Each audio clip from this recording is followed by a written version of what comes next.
Coming up tonight, new ministers to cabinet lineup, opening of new Pacific ICT Centre, and Damodar brothers highlight expansion. Good evening, I'm Sandra Assam. Former Permanent Secretary for Fisheries and Forests, William Porto, and the former CEO for TPAF, Chone Usumate, was sworn in this morning by His Excellency, the President Ratu Epeli Nailatikau, in a ceremony attended by the Prime Minister and family members of the newly appointed ministers. I, Chone Usumate, do solemnly, sincerely and truly declare and affirm that I will be faithful and bear true allegiance to the Republic of Fiji according to law. For Minister Usumate, the decision by the Bainimarama government in his appointment has certainly come at the right time, particularly for someone who has been influential in promoting productivity and training and ensuring that the setting of high ethical standards were adopted in Fiji.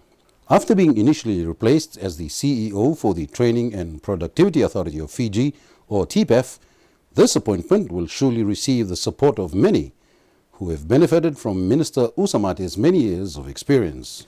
Well, I never really thought that I'd become a minister, but the area of labor and employment, industrial relations, productivity is something that I've been involved in, and it's something that I think I've been prepared for. So this is a calling, and since I've been called, I'll look forward to serve. I, William Porto, do solemnly, sincerely and truly declare and affirm that I will be faithful and bear true allegiance to the Republic of Fiji according to law. Minister Nopoto expressed his appreciation for the appointment and was looking forward to serving his term with distinction, despite the surprise announcement. I think I'm the most surprised person in this whole process, but I'm glad that I've been chosen. It's a new challenge for me. I have to go into a very quick learning process into the whole, the works of the minister, and especially the new ministry that I'm being asked to lead.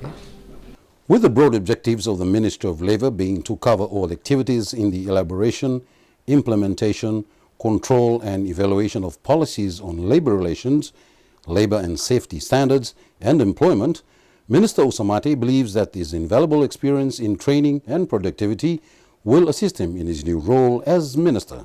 My background has been more or less largely to do in training and the development of skills, which is a large part of employment. But I've also been the chief executive officer for about 10 years, so that's given me a lot of understanding of industrial relations, understanding both sides.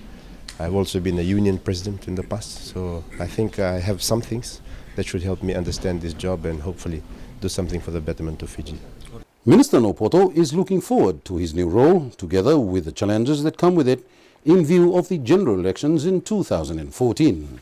But first and foremost, we are dropping the voting age from 21 to 18, and that has been announced by this government. So it's quite very important that we make sure that these people who will be turning 18 come 2014 are well prepared for it, that they are matured enough to make the right decisions in their vote, that their vote really counts because they understand it properly.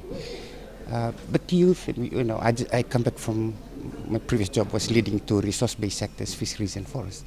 But this is really the number one resource in the nation. It's people. We're looking at the youth. My very quick view is that it's a very good move that we emphasize more on youth. I'm not saying that it was not emphasized before, but maybe give it a little bit more attention now that they have a ministry on its own. Prime Minister Voreqe Bainimarama and outgoing Japan ambassador to Fiji, Yutaka Yoshizawa, officially opened the new Japan Pacific ICT Multi-Purpose Center and the International Conference on ICT and Oceanian Cultures at the University of the South Pacific this morning. The Japan Pacific ICT Center, worth $70 million, has once again enhanced the bilateral relations between Fiji and Japan. And the opening of the new multipurpose theatre in the center, which is Phase 2, is an addition to the state-of-art Japan ICT Center, which opened in 2010. This theatre will serve appropriate venue for academic purposes and other meetings, as well as cultural events. We are again reminded of Japan's long-standing relationship with the Pacific. Fiji is proud to provide and convert its bilateral assistance from Japan into a regional initiative through the USP. This means that Fiji is sharing its benefits with the sister Pacific nations.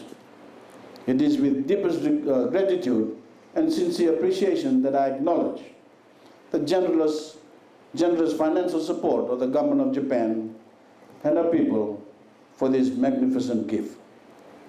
It is a significant contribution made by Japan at a time of global financial crisis, recently exacerbated by severe natural disasters and climate challenges. The Prime Minister Voreqe Bainimarama says this center will be a platform to promote ICT developments in the Pacific. The Japan Pacific ICT Center will be an information and knowledge hub that will promote the development of knowledge societies and a center of excellence in ICTs in the Pacific. It will be used by Fijians and other Pacific Islanders. It will also benefit not only the students of today, but many more to come.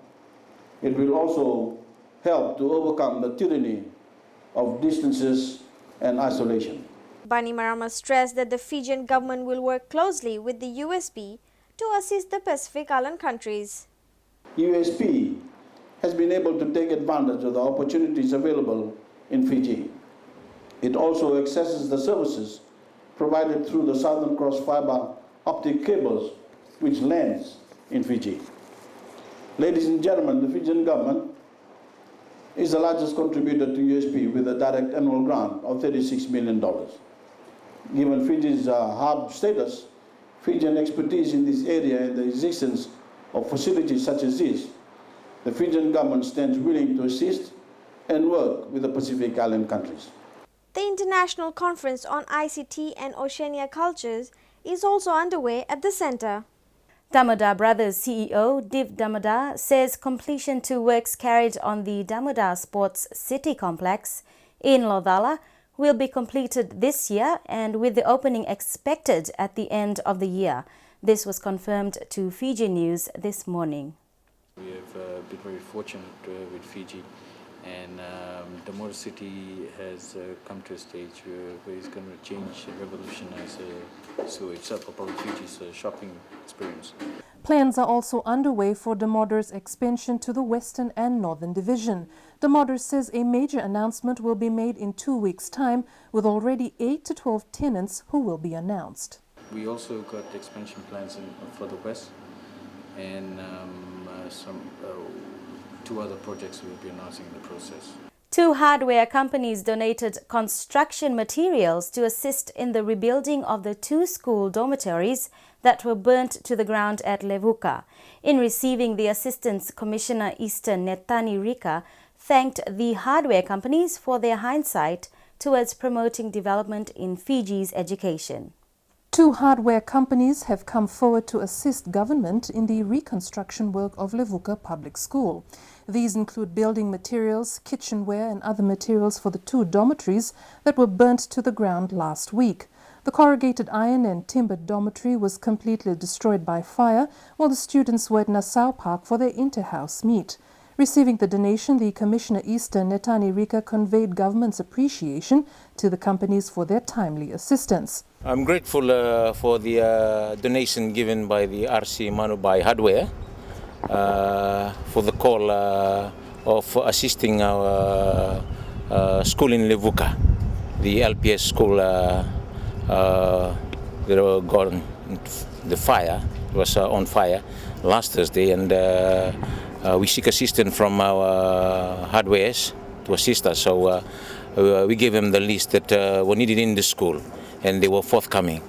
RC Manubai donated building materials worth around $1,500, together with Vinod Patel Hardware, which also contributed with kitchenware that will be taken to Levuka.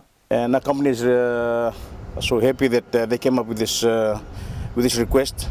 And as you have seen today, that whatever is on the truck, we'll be giving it to Levuka. And we hope that this is not the end of our company going to be contributing to any kind of situation that's going to happen in the country. Our directors of the company, the managers, are very happy for the request of this materials for Levuka District School. So we are very happy with the commissioner for the request, and our directors are very happy to donate this, helping the students at the school. Coming up after the break, boost in telecommunications sector promotes growth at tertiary institutes. More donations towards Prime Minister's flood appeal